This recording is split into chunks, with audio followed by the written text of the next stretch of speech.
Hey, what is up, guys? It is July 24th. My name is Dante. We are Chez Dante, and today's a good day. You already know it's Saturday. It's fight night. We got a lot of good fights coming up. But before I get into that, one thing to be happy about today. Let's see.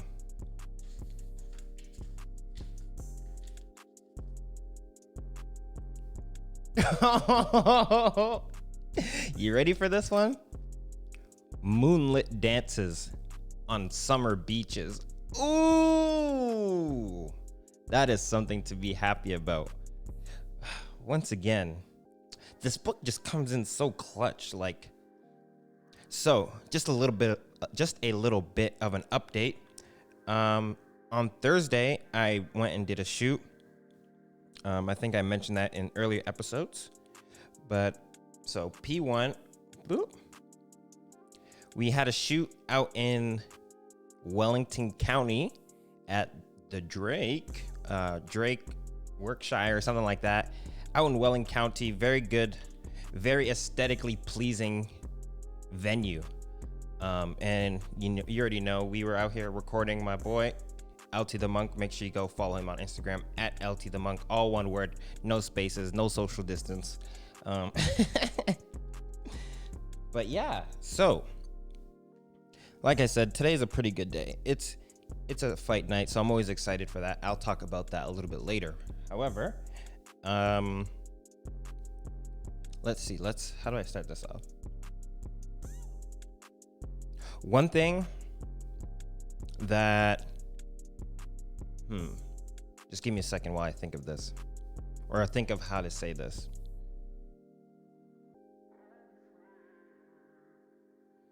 One of the things that I want more people to start doing, more people around my age, in my community almost, I want those people like me to start reading more. If they haven't been reading, start reading.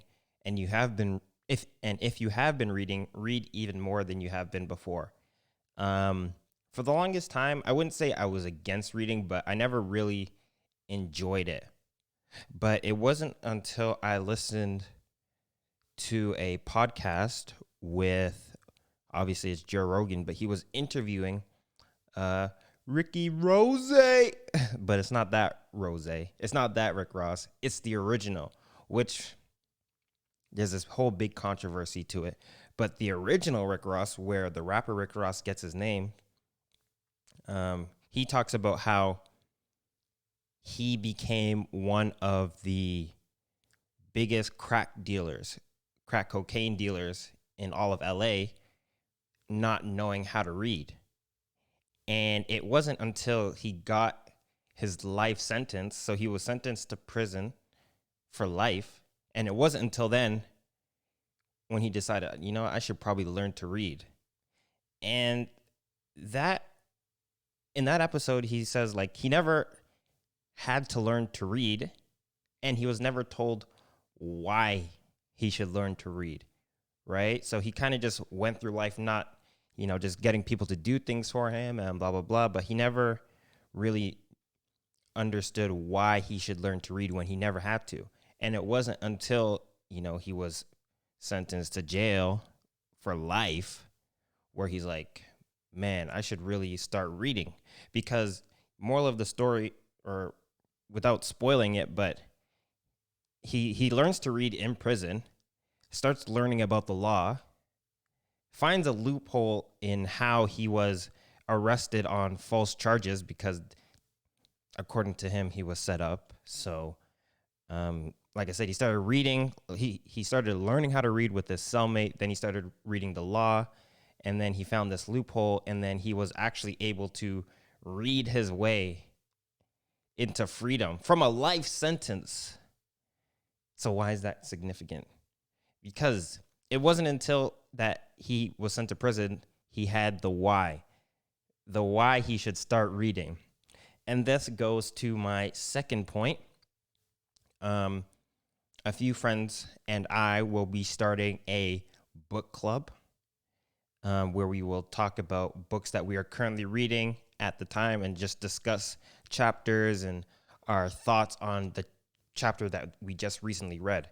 And the first book that we're starting with is Start With Why. So we're going to be starting a book club. The first book is Start With Why. If you want to participate in this book club, right now it's open to anyone, but eventually it will be open to patrons only. So if you also want to become a patron, make sure you go to patreon.com/Chez Dante and become a patron. So like I said, we're going to be starting with Start With Why by Simon Sinek. I should probably have this book in my hand, but I don't. It's a very, very good book. I've only read the first chapter. And the other people that are in this book club, we all agreed to only read the first chapter, and then we will talk about it. Maybe here, maybe just in person. But we're all going to read the first chapter and talk about our thoughts and what we learned from that first chapter. So yeah, that's the first thing, or first and second thing. Why you should start reading and why we are starting a book club and starting it with Start With Why. That is a lot. That's book club bookception, readingception. Anyways, Start With Why. Check out the podcast with Joe Rogan and Rick Ross, the original Rick Ross. Very fascinating. Very, very, very fascinating. So yeah, just start with why. So, like I said, we're starting a book club, starting it with Start With Why. We've read the first chapter. And why is this important to me? So, me personally, while I have read books in the past, once again, I don't want to say I had no real reason to read books, but it just wasn't like, there's just other more appealing things to me.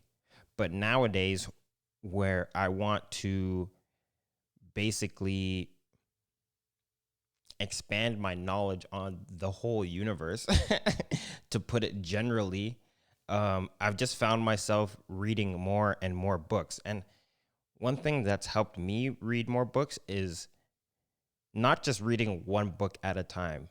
So right now I'm reading like 4 or 5 different books at a time, and I'll just read one chapter like a day, and then I'll go to a different book, or I might read a chapter here on one book, and then tomorrow I'll read another chapter in that same book, and then on day 3 I might go read a chapter in my second book. But anyways, diversify your reading, because at least for me, what would happen with me is I would start reading, and then I would just get bored of the book, right? And I was like, ugh, I lost interest, or just not fascinated by it anymore.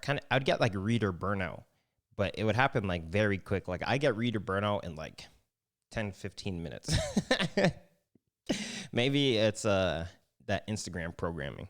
Who knows? Anyways, so for me, what I found helpful to combat that was just reading multiple different interesting books bit by bit.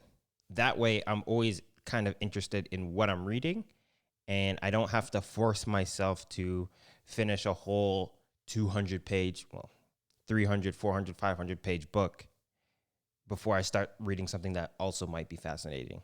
So just read a bunch of different books bit by bit, and I guess amass knowledge that way. What else did I want to talk about today? Oh, yeah, the UFC. We got a UFC going on tonight. Let me just pull up the fight card, and I'll give you my picks. So give me 1 second while I do this.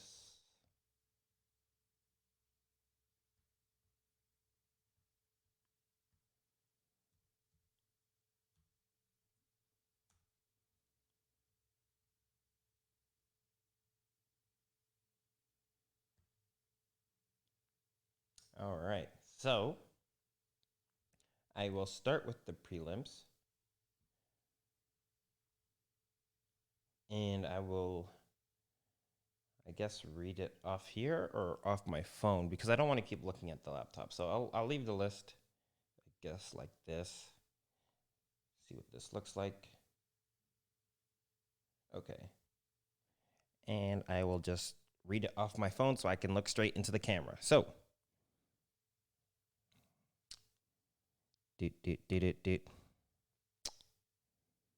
all right, so, okay, so the prelims start at 4 p.m. today, so, cutting it close. Let's see, who do I know? We got women's flyweight, Sijara Eubanks versus Elise Reed. I know Sijara Eubanks, she's been beasting, but I don't know Elise Reed, so I can't really make a pick on that. Julio Arce versus Andre Ewell. If you guys remember that, which card was it? John Jones versus Dominic Reyes, and I believe that was in Houston. Andre Ewell was fighting, I think it was like Jose Martinez or something like that, and everybody in the crowd believed that Martinez won, but then the judges, like that whole card, the judges were just suspect, and they gave it to Andre Ewell. So, I mean, kind of interesting. I don't really know much about Julio Arce, so once again, I'm not going to be making a pick. Next, we have Mickey Gall versus Jordan Williams. Mickey Gall, not much I can really say about that. I mean, he's good on the ground, but we haven't seen how good his striking is. Now, Jordan Williams, kind of the opposite, where his striking is pretty good. We don't know how he is on the ground, but another thing is that he's kind of undersized for the welterweight division. I'm just gonna go with Jordan Williams. I think he's newer to the UFC. I mean, that's not really a reason to pick him, but I'm just gonna pick him just because I believe that his striking might be able to do some damage, and that's mainly what I'm going off of right now. I didn't even say Nasruddin Imavov. Nasruddin Imavov, versus Ian Heinisch.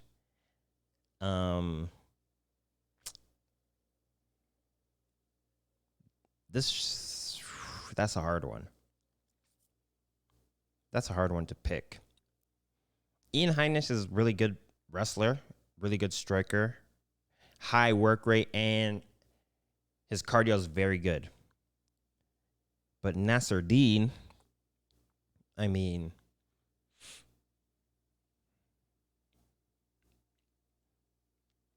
I'm just gonna assume just by the last name his wrestling's good. This is gonna be a hard pick. Ian Heinisch is 14-4. Nasruddin is 9-3. Yeah, that's a hard pick. No pick from me on that one. Next we have in middleweight Punalehe Soriano versus Brandon Allen. Punalehe just knocked somebody out in his last fight.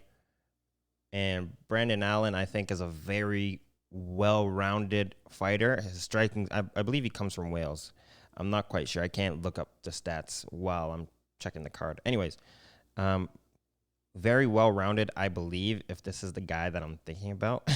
Well-rounded, good wrestling, good striking. I would probably think that he's more experienced than Punalehe. However, as you know, these guys from Hawaii, New Zealand, anybody with that Polynesian descent, that bloodline in them, they're very, very hard to beat. Very hard. Like, just being Polynesian gives you, like, plus 30 defense. You know what I mean? It's harder to get knocked out. It's harder to get hurt when you're Polynesian, just from what I've seen in the UFC and other fight promotions. So that might be a difficult task for Brandon Allen. However, I think his experience will carry him over. Punalehe is 8-0, but I'm going to go with Brandon Allen on this one.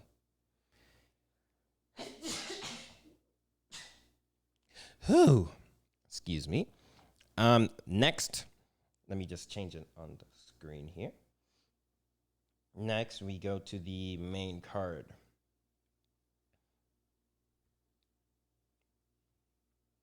Which is a very, very nice card. So first we have Adrian Yanez versus Randy Costa. Off top, I'm just gonna pick Adrian Yanez. I like his crisp boxing. Imagine he reminds me of a bantamweight version of Jorge Masvidal. He sees the punches coming. His striking is clean. He sets it up super nice. Nice combinations. I'm just gonna go with Adrian Yanez on that one. Next we have Miranda Maverick versus Macy Barber. As I don't know if you guys remember when Macy Barber first came on the scene, she was talking about, "Oh, I want to be the youngest UFC champion. I want to beat John Jones's record." However, hasn't really gone that way so far. She lost to Roxanne Modafferi, I believe, which was her last fight. She did sustain a torn ACL or something that fight, but even then, like, her striking just wasn't that clean. It was more of just like looping punches. Miranda Maverick, she's relatively new. I don't know too much about her. I should really start really researching these fighters before I go and do my picks. But even then, when I don't, my picks have been on point so far. Miranda Maverick versus Macy Barber. I don't know much about Miranda. However, what I have seen is that she is, I believe, a wrestler, and she has that farmer strength type body. Like, I know she worked at a ranch. She lived on a ranch or something like that. So I'm honestly leaning towards Miranda just cause, like, while Macy Barber tried to come in with super hype and hasn't lived up to it, Miranda is kind of on that same sort of path, but in a more humbler, more patient way. So I'm going to go with Miranda on that one. Next, we have Darren Elkins versus Derrick Minner. I can't really make a pick on this one. I don't know too much about Derrick Minner. Darren Elkins is like a zombie, basically. Very hard to knock out. Can take a lot of damage. However, that is not a long-term, sustainable long-term strategy, we'll say. So we'll leave that one out. Ooh, okay. So the co-main event. We have Kyler Phillips versus Raululien Paiva. This should be a really good fight. Kyler Phillips I'm gonna put him like right next to like Sean O'Malley. Like they kind of fight the same, but they have different skill sets. I believe Kyler Phillips goes by the Matrix. Yeah, I like what I see from Kyler Phillips. Paiva, I've seen him before. Very good striker. I believe he's Brazilian. So I would expect him to have a black belt. So there's that. But just as I see Kyler as an up and comer with like a lot of fire behind him, right? He seems very passionate about what he's doing. It seems like he really wants to become a bantamweight champion. But once again, he's taking like his time with it. So we'll see how this goes. I'm gonna pick Kyler Phillips on that one. That's the co-main event, and then the main event. Whoo-wee. Let me just scroll this so we can see it.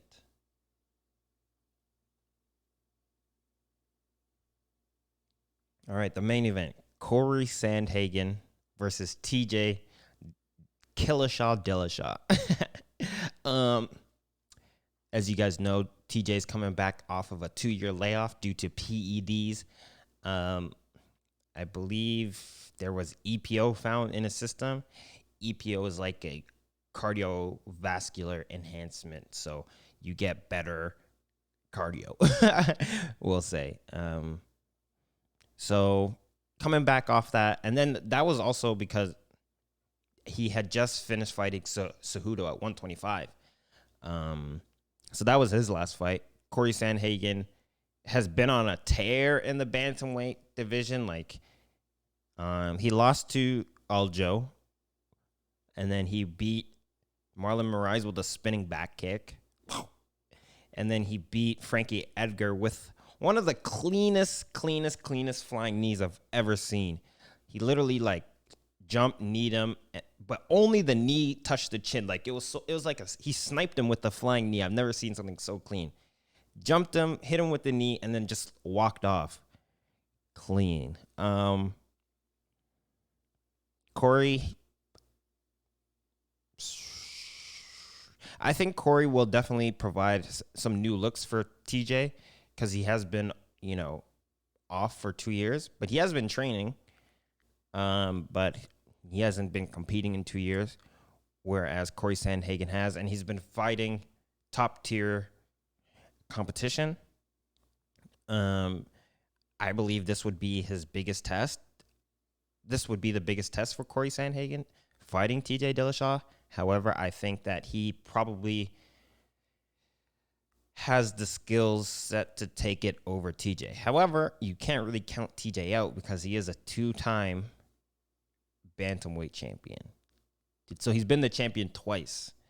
He might want to go for it for a third time. I'm assuming he does. So I guess my final pick for that one would be, I'm going to go with Sandhagen on this one. So it should be a good fight. Comment down below who your picks are and who you want to win. And comment also below what books you started reading and share them. And if you want to join the book club, also comment that down below. Let me know. Follow me on Instagram at Chez Dante, CheZDANTE. Once again, that is Chez Dante on Instagram, Chez Dante on YouTube, and patreon.com/Chez Dante. Now, let me get some nice outro music. Oh, while I'm on that subject, shout out to Vito on YouTube for the intro music. Clean producer. His tracks just sound fire. I'm going to play one of his songs as the outro. Let me just turn this down real quick. But yes, shout out Vito.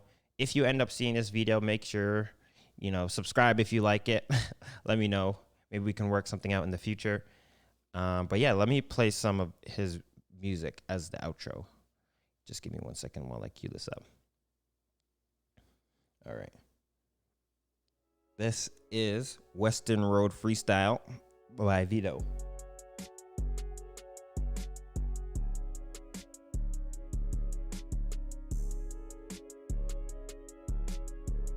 All right. So, until the next time. All right. Anyways, once again, shout out Vito. Until the next time, make sure you leave a comment, leave a like, share this with your friends if you learned something new today. And if I gave you one more thing to be happy about, also share that with people. All right. Until the next time, peace.